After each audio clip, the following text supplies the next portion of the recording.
بھائیو بہنوں، اللہ سے صلح کرو، اللہ سے صلح کرو، اللہ کو اپنا بناؤ۔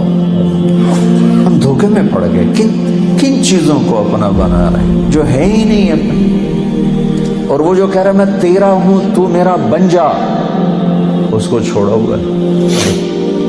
کوئی ماں کوئی باپ دکھاؤ جو نافرمانی کے باوجود بھی محبت کو باقی رکھے۔ ماؤں کی زبانوں سے بد دعائیں سنی ہیں اولاد کے لیے، ماؤں کی زبانوں سے، جو سب سے مہربان رشتہ ہے، اور کروڑوں ماؤں سے زیادہ جو پیار کرنے والا ہے، صبح سے شام تک ہر نافرمانی دیکھ کر کہتا ہے انتظار کر رہا ہوں، جب آئے گا توبہ قبول۔ کبھی تانا نہیں سنو گے اللہ سے، اب کیوں آئے ہو، پہلے کہاں تھے؟ آؤ تو صحیح، نہ کہیں جہاں میں اما ملی، جو اما ملی تو کہاں ملی، میرے جرم خانہ خراب کو تیرے عفو بندہ نواز۔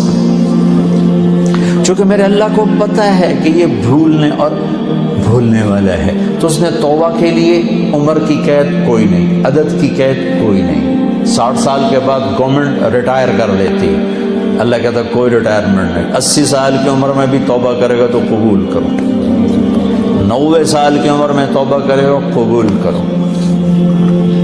پھر وارننگ ہوتی، بھائی اتنے آپ کو ٹکٹ لگ گئے تو آپ کا وہ لائسنس وہ ضبط کر لیا جائے گا۔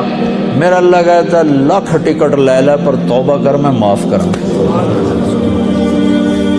کوئی عدد کی قید نہیں، 100 دفعہ ٹوٹ گئی توبہ، 1000 دفعہ ٹوٹ گئی، کروڑ دفعہ، ان کیڑا فرق پہ جاتا؟ میرے سجدہ نال کیڑا بڑا ہوندا ہے، یا میرے گناہ نال کیڑا چھوٹا ہوندا ہے؟ لن تبلغوا ضری فتضرونی ولن تبلغوا نفعی فتنفعونی، تمہارے نفع مجھے نہیں پہنچتے، تمہارے نقصان مجھے نہیں پہنچتے۔ لو ان اولکم وآخرکم وانسکم وجنکم وحیکم ومیتکم ورطبکم ویابسکم وصغیرکم وکبیرکم وذکرکم وانثاکم، ہائے ہائے، ساری کائنات کو گن دیا، پوری دنیا کے اگلے پچھلے نئے پرانے، زندہ مردہ، بوڑھے جوان، مرد عورت، کالے گورے، عرب عجم،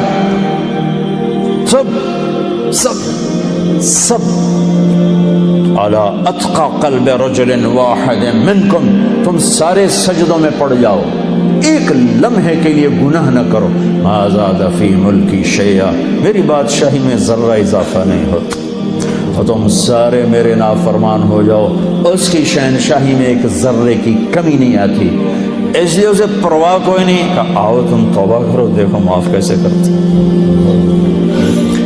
ہاتھوں سے بنا ہے نا، پیار ہے، نہیں چاہتا اس کو آگ میں پھینکنا، نہیں چاہتا، راستے کھول دیے، آس لگا دی، رحمت کو غالب کیا۔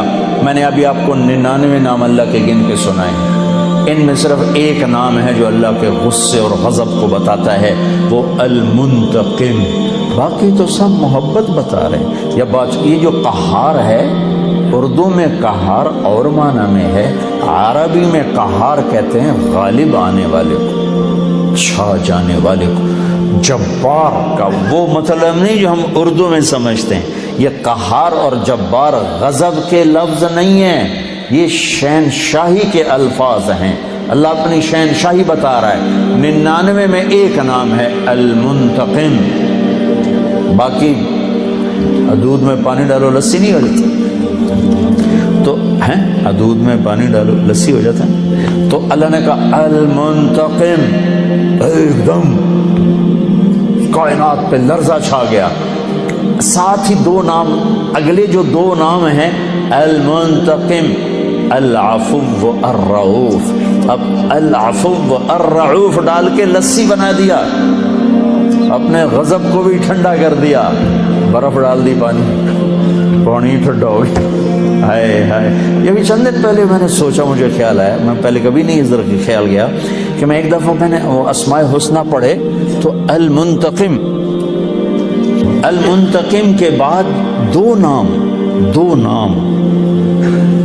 المنتقم، العفو الرؤوف، مالک الملک ذو الجلال والاکرام۔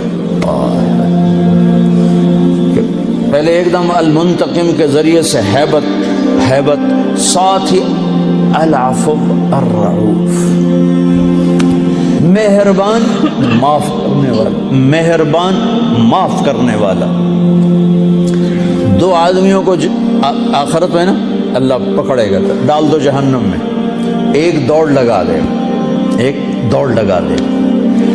ایک تھوڑا چل کے پیچھے دیکھے گا، پھر چلے گا، پھر پیچھے دیکھے گا، تو اللہ دونوں کو بلائے گا، ہاں بھائی تو دوڑ کیوں لائی، تینوں پتہ نہیں اگو آگے؟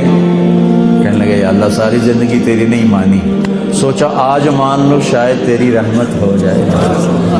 اچھا بھائی تو کیوں پیچھے مڑ مڑ کے دیکھ رہا تھا؟ کہ یا اللہ تیرے نیک بندوں سے سنا تھا کہ تو بڑا مہربان ہے، تو میں مڑ مڑ کے دیکھتا تھا کہ تو مجھے ہوں ہی واپس بلا لے گا، اچھا آ جا آ جا آ جا، تو لگے گا چلو تم دونوں کو معاف کیا، جاؤ جاؤ تم چلو۔ العفو الرؤوف،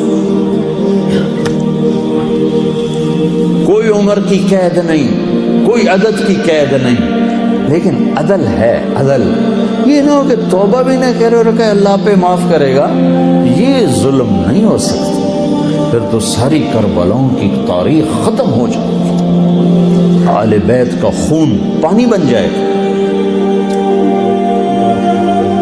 کائنات کا یہ محرم کا مہینہ چل رہا ہے، کائنات کا افضل ترین خون بہہ گیا، افضل ترین ہستیوں کی گردنیں کٹ کے سر نیزوں پہ چڑھ گئے اور پیغام دے گئے کہ اللہ کو راضی کرنے کے لیے ہر سودا سستا ہے، چند پاؤنڈ پہ ایمان بیچ دینا، چند پاؤنڈ پہ ضمیر کو سلا دینا، یہ کہاں کی انسانیت اور کہاں کا اسلام ہے اور کہاں کا ایمان ہے؟ تو بھائیو بہنوں، اللہ کو اپنے بندوں سے بہت پیار ہے، تو جب وہ نافرمان ہوتا ہے نا، پھر ایک اور بات بتاؤں، کوئی آپ سے ناراض ہو جائے، آپ اسے منانے جاؤ، آپ کو ویلکم کرے گا، آپ کے لیے دروازہ کھولے گا، وہ کہے گا کل ہے جو سوچیں گے، وہ تو تمہیں دروازے سے ہی باہر بھیج دے گا۔ تم منانے جاؤ تو کوئی پنچایت لے کے جاتے ہو، منانے جاؤ تو منتیں اگلے کرواتے ہیں، پھر کہتے ہیں سوچیں گے۔ یہ ہے کوئی عقل میں آنے والی بات کہ غصے میں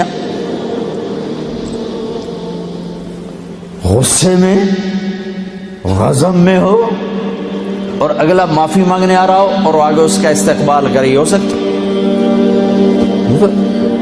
یہ نیچر ہی نہیں۔ میرے ایک بزرگ ناراض، دونوں بزرگ تھے بھائی، آپس میں لڑ پڑے، میں صلح کرانے لگا، وہ ایک میرے اتنے ہی چڑھائی کرتا، تو میں ان کو منانے گیا، تو میں نے اپنا ملازم بھیجا، پتہ کرو میاں صاحب گھر میں ہیں۔ انہوں نے میرے ملازم کو دیکھا تو گھر سے اٹھ کے ڈیرے میں چلے گئے کہ لگتا ہے اس بندہ گلیا، پتہ کرن مینوں مناوڑ نہ آ جائے۔ یہ نیچر ہے، یہ نیچر ہے۔ تو جو شہنشاہ ہے، شاہان شاہ، اوئے شہنشاہ بھلا،